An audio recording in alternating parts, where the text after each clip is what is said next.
All right, what we have here is a 5-year at least old beehive that's in the soffit of a dormer window.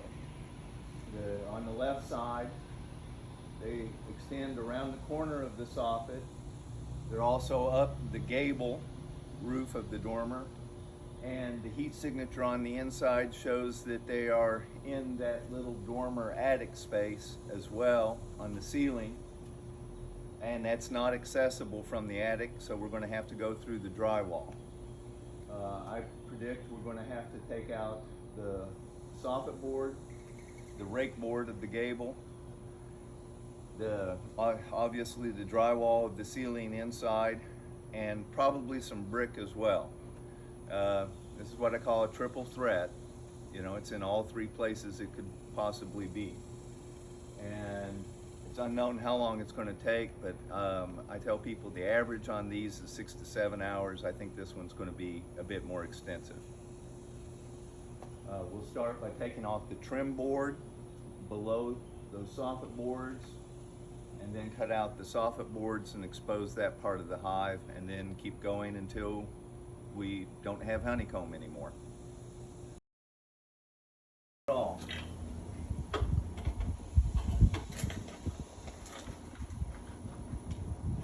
And I'm always learning.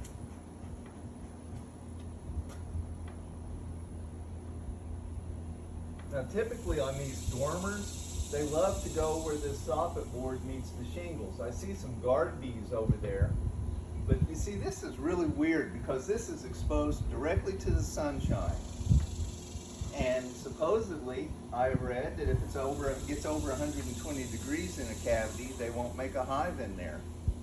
But they did.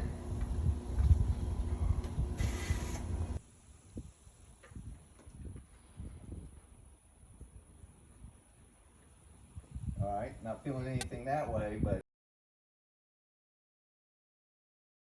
So, usually the easiest way, well, the cleanest way to get into these rake boards on a gable roof is to take the trim board off first, and then that way you can make a cut that will be invisible behind where the trim board is. So cut the board right there, cut the caulk right there, pull nails if you have to. I carry a magnet that helps me locate the nails, like that, or like that.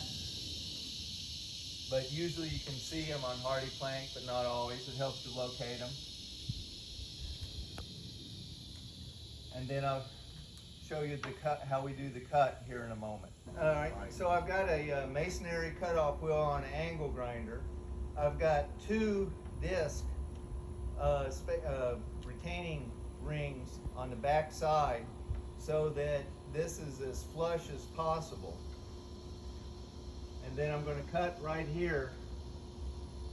We know we got honeycomb below here, but I always cut a little bit above in case the bees run.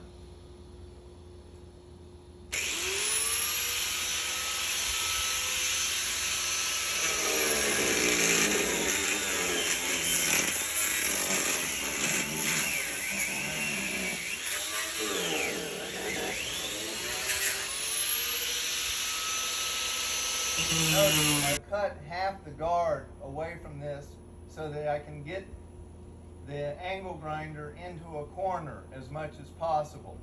With the full 180 degree guard on there, you can't get into the corners.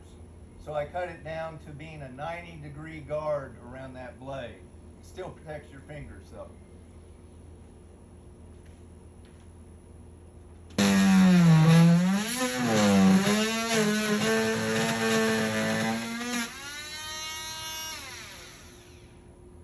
Now, the last little sharp corner, the acute corner down here where the rake board is meeting this metal trim, there's no way the angle grinder can get to it. But if you're willing to sacrifice a blade on your oscillating tool, and you can get them 24 at a time for about 28 bucks at Amazon, so it's about $1.37 a blade or something. You can cut through Hardie plank with the wood blade. They say you can't pull nails in the Hardie plank. That's not true. You just need to be very patient.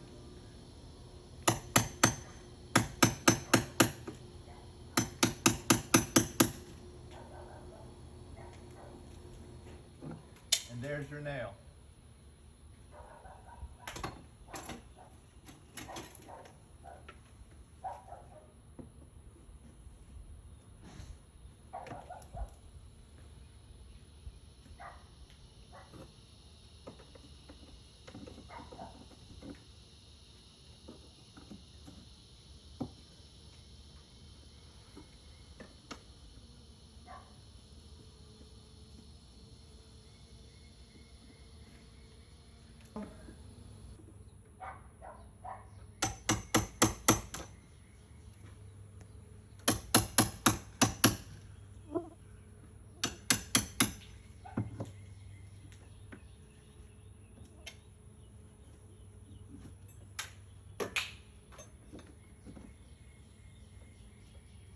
And I've got another nail way down there that I don't think I'm going to be able to reach.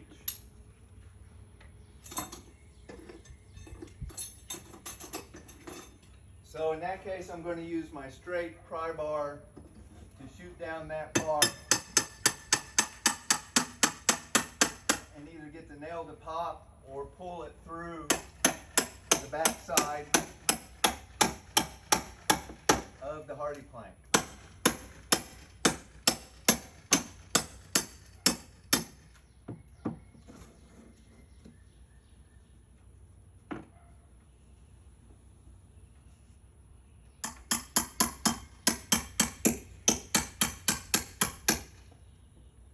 Damn, they got that caulk in there good.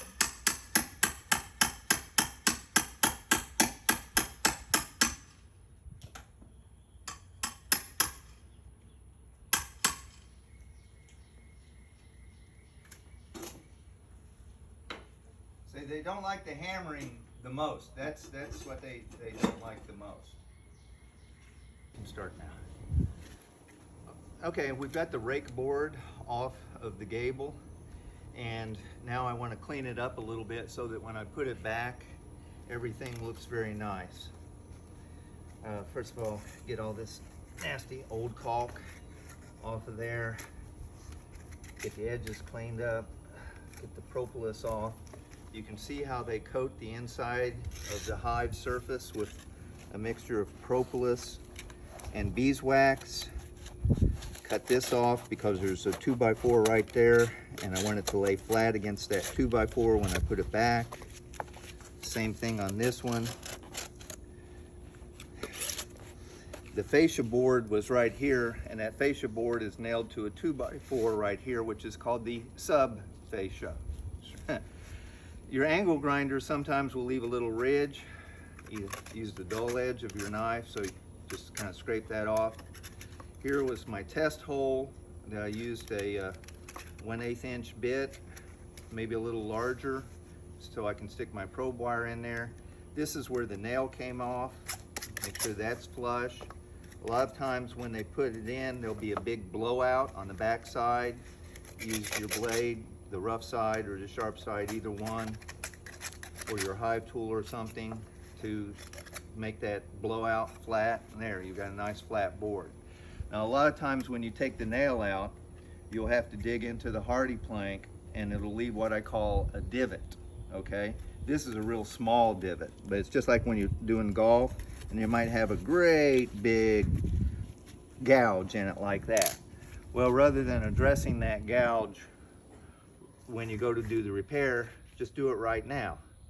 I have some antique white caulk.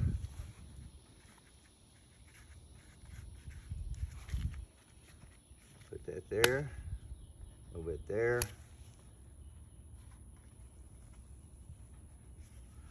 And when you're ready to do the repair, here's a bigger divot. That was from a nail.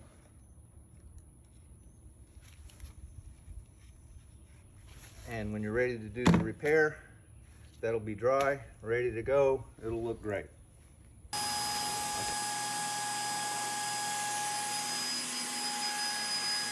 put Hardie plank back, they don't really design a screw that's designed to drill through Hardie plank. However, Home Depot does sell a brand called Spax, S-P-A-X. It has a pyramid tip. It will drill through if you're making an original hole.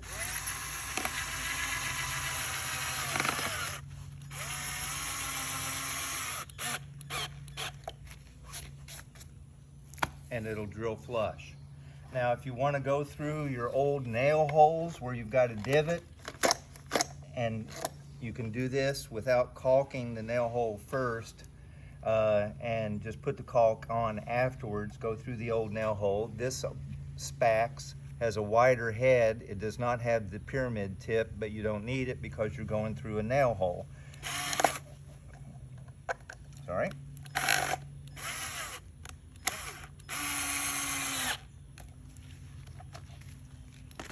Like that. And now you've got flush screws in place. I like screws rather than nails. You could use a flathead nail or galvanized roofing nail, but the manufacturer's recommendations are that the nails should be so that the head is above the surface, what they call standing proud of the surface, and you have to caulk over that.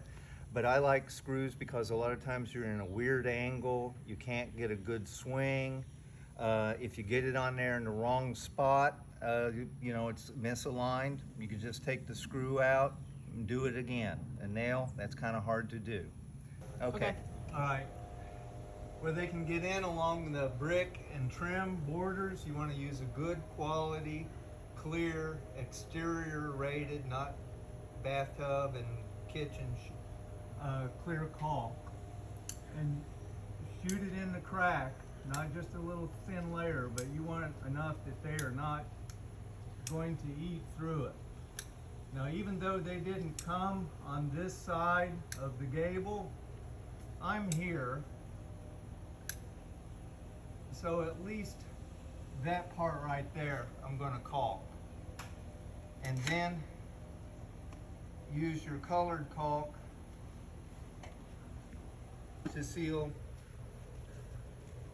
and do the seams and cover your screws for the junctions of wood to wood, Hardie plank to Hardie plank, etc. Now, if it's not a paint that you, a caulk that you can match with the paint, say it's a gray or black or something like that, you don't have it, use a clear latex caulk. Okay, it's not going to be as visible from down there because the latex clear goes on white, but when it dries, it turns clear.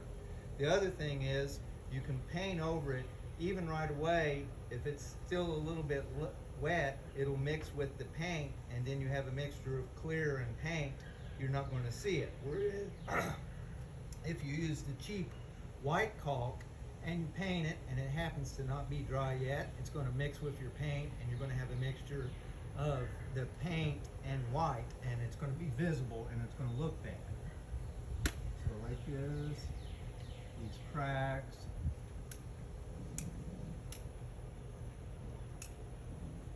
Like that.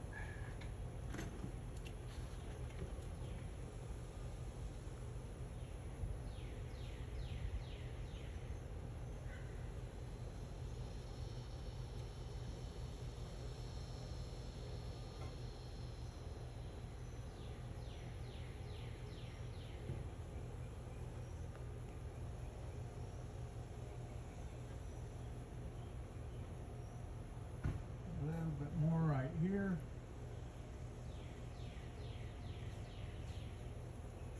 How's that look from down there? Looks great. Another technique that you can do, especially if you've got a long edge that runs parallel with the wood grain pattern. Now this is a short piece. I'm just doing it for demonstration purposes, but it's very helpful. It'll save you a lot of time finding and cutting out all those nails, is to find a nail and just make a cut a little bit to the side of it, okay?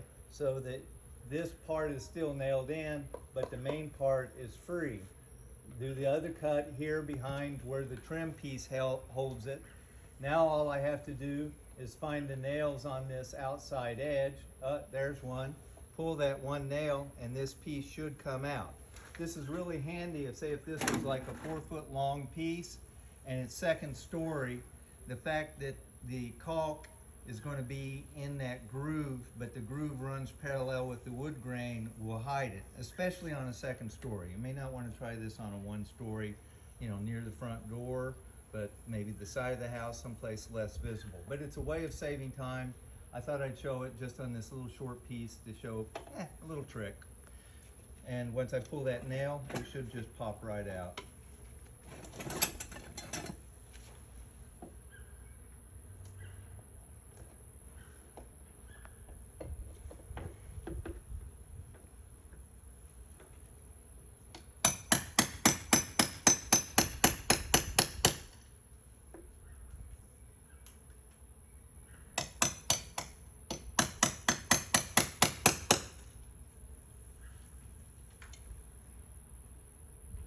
Okay, where's my nail?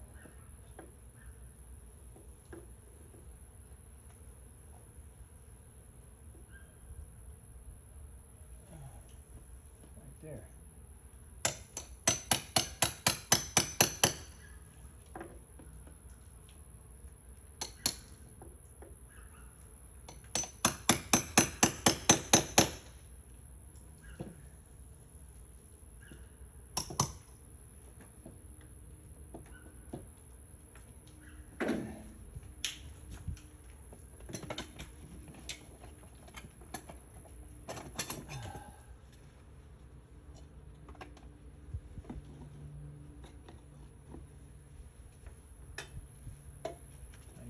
Need a little bit bigger spot to put my hive tool in.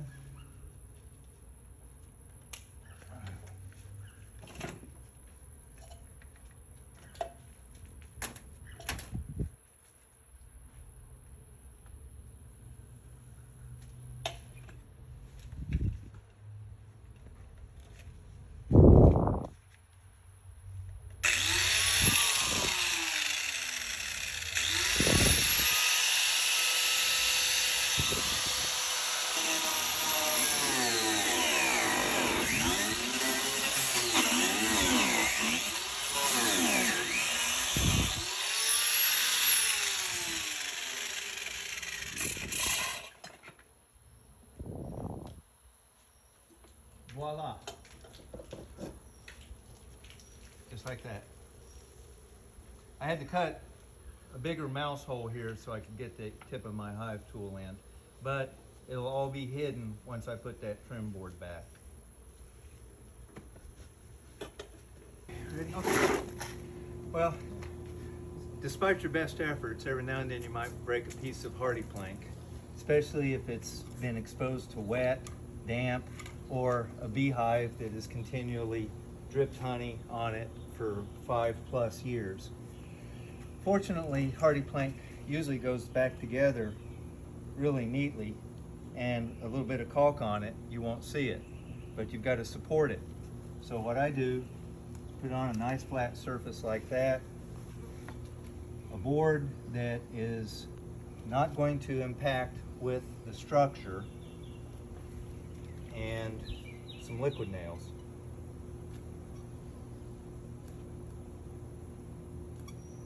Or any other adhesive caulk that you want to use.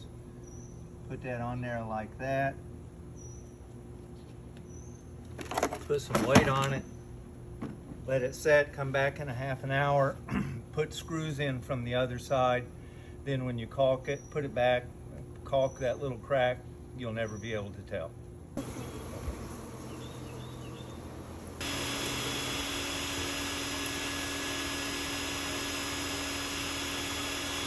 That's all.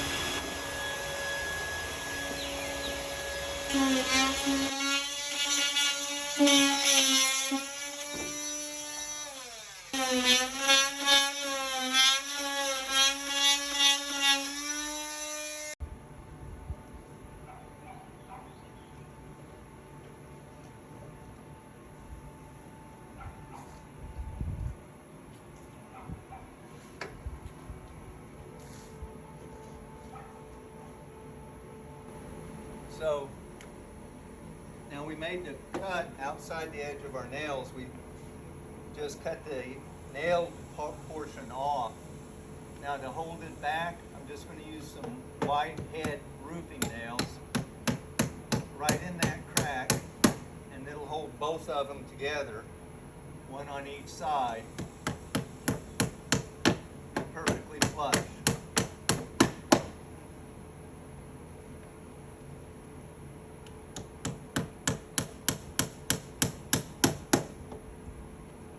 Okay, now the trim board will hold up the back side of these pieces. They're held up along this side with screws or nails, and this side will be held up with the trim board, which is the next order of business, trim board.